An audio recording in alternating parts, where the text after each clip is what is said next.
आज हमारे संघर्ष को करते हुए 37वां दिन है। हम आप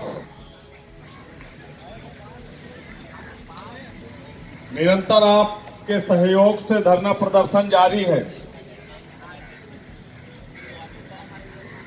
लेकिन कहीं ना कहीं बात ऐसी जिनको सूचना नहीं है,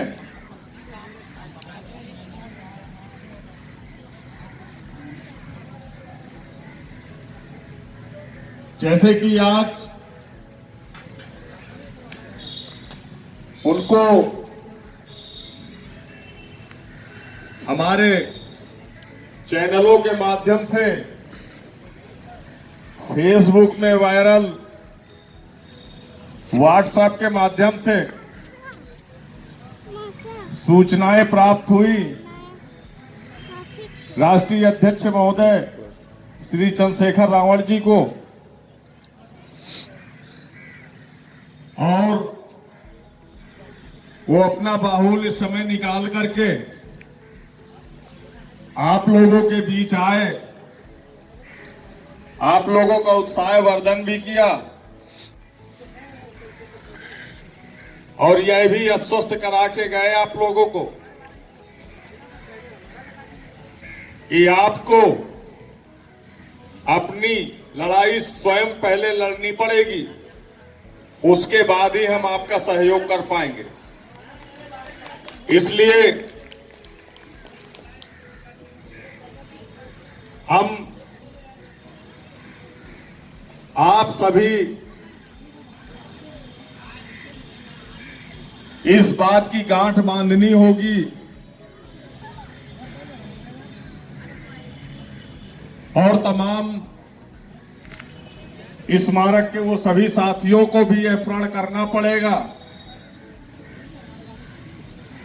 यह मांग हम सबकी है, ये हम सबकी जरूरत है। जब आप अपनी मांगों को जरूरत समझ लेंगे कि नहीं, हमारा इसके बगैर जीवन यापन नहीं चलेगा, या इन मांगों के बगैर हम अपने परिवार में खुशियां नहीं ला सकते हैं,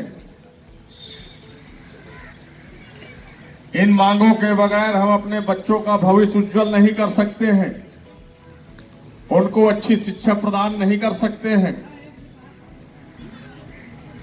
जब इन मांगों पर गहराई के साथ अध्ययन करोगे कि वाकई में प्रतिमाह आपका कितना नुकसान हो रहा है, कितना आपको कम मिल रहा है, वो वाकई में वो आपका हक है। जो हक है उसे 12 वर्षों से हरा जा रहा है। तो अपनी मांगों को मनवाने के लिए आप सभी को अपनी एक मजबूत संख्या बल के साथ लेकर मैदान इको गार्डन धरना स्थल पर उपस्थित होना पड़ेगा, समय से आना पड़ेगा और समय तक अनुशासन में रहते हुए बैठना भी पड़ेगा।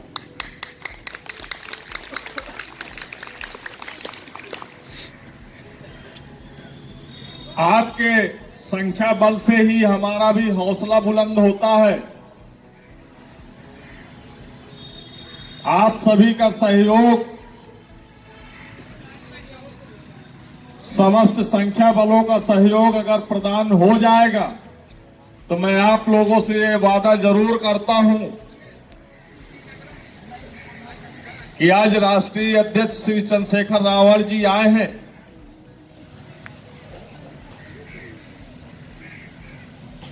कल समाजवादी पार्टी राष्ट्रीय अध्यक्ष श्री अखिलेश यादव जी भी हमारी मांगों के लिए हमारे बीच आ सकते हैं। बहन सुप्रियो मायावती जी भी आ सकती हैं और जब हमारी आवाज बुलंदियों के शिखर पर पहुंचेगी तो प्रदेश के मुखिया यशस्वी मुख्यमंत्री योगी आदित्यनाथ जी भी उपस्थित होंगे।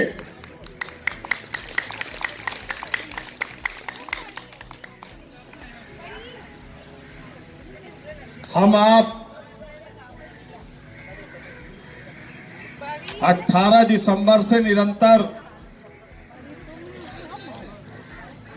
इस विश्वास के साथ संघर्ष कर रहे हैं कि आज नहीं तो कल, कल नहीं तो परसों हमारे शासनादेश निर्गत होंगे, अवश्य निर्गत होंगे। हम आप इसी तरह डटे रहेंगे तो अवश्य निर्गत होंगे।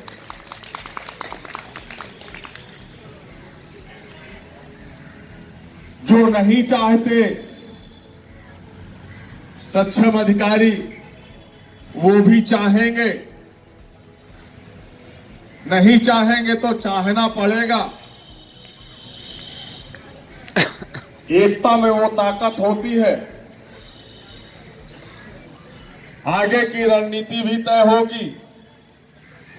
जिस हिसाब से हमारा संख्या बल दिखाई देगा, जिस दिन हमें संख्या बल दिखाई दे जाएगा उसी दिन हम इस मंच से ऐलान कर देंगे कि आज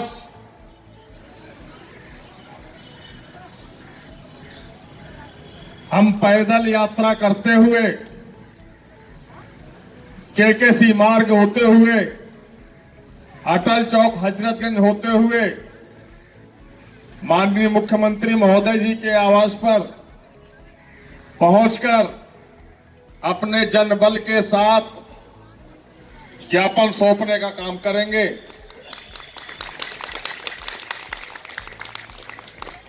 जिसकी व्यवस्था पुलिस प्रशासन महोदय जी के द्वारा की जाएगी।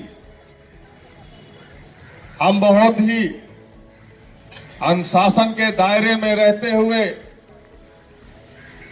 अनुशासन में रहते हुए,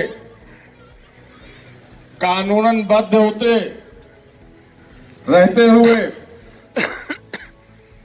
ज्ञापन सौंपने के लिए निकलेंगे, क्योंकि प्रशासन महोदय भी इस बात से अवगत है कि आज 37 दिन हो रहे हैं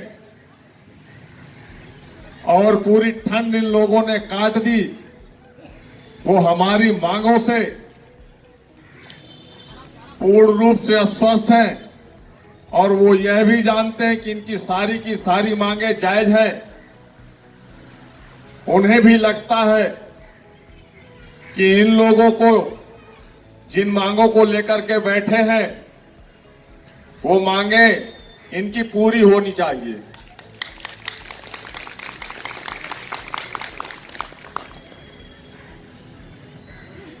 जैसा कि आप सभी संज्ञानित हैं कि माननीय मुख्यमंत्री महोदय 22 जनवरी तक अयोध्या राम मंदिर रामलला जी के प्राण प्रतिष्ठा के कार्यक्रम में बिजी रहे।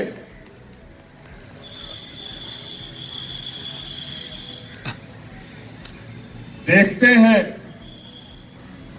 2 दिन खुला हुआ है कार्यालय। इन 2-3 दिनों में कोई आदेश हमारी मांगों पर निर्गत नहीं होते हैं तो हम लोग 26 जनवरी के बाद अगली रणनीति तय करेंगे और जो अगली रणनीति होगी वो इतनी भयंकर रूप लेगी कि इनके पैरों तले से जमीन खिसक जाएगी। अब ये क्या होने जा रहा है।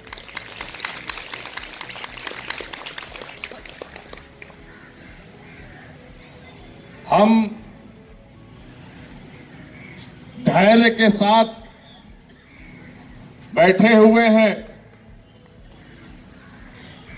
इसका मतलब ये नहीं कि हम कमजोर हो गए हैं, सस्पेंशन हो गए हैं तो हम डर गए हैं, वेतन रोक दिए गए हैं तो हम आर्थिक रूप से टूट गए हैं, स्थानांतरण नोएडा बादलपुर कर दिए गए हैं तो हम लाचार हो गए हैं।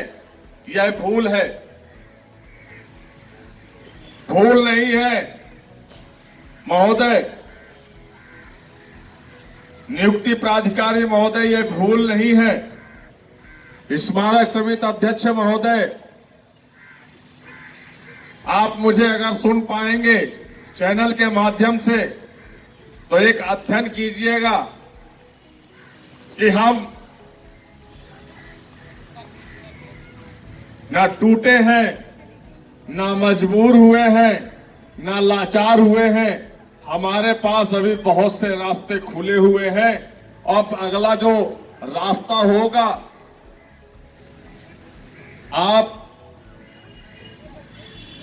हमारी मांगों पर शासनादेश निर्गत जरूर करेंगे।